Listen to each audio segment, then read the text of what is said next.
কাণ্ডে উত্তাল কলকাতা তথা পশ্চিমবঙ্গ। প্রতিবাদ বিক্ষোভ মাত্রা ছাড়া, প্রতিবাদের আশঙ্কায় বন্ধ ডার্বি ম্যাচ, কিন্তু তাতেও আটকানো গেল না প্রতিবাদ বিক্ষোভ। বিক্ষোভের আজ ডার্বির মাঠ থেকে রাজপথে এসে দাঁড়ালো চিরকালীন প্রতিদ্বন্দ্বী ঘটি বাঙাল হলো এক।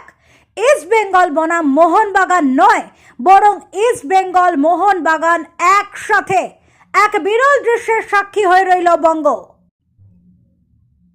চিকিৎসক ছাত্রীর খুনের ঘটনায় প্রতিবাদ জানিয়ে ইস্ট বেঙ্গল মোহনবাগান পতাকা নিয়ে দিল slogan we want justice.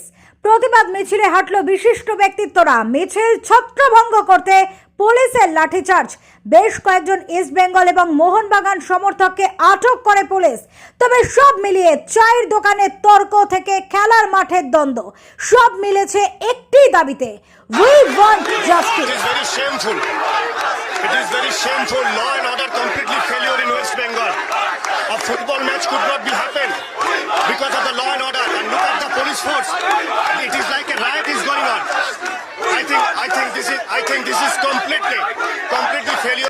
Bureau Report, SD News Media, Kolkata.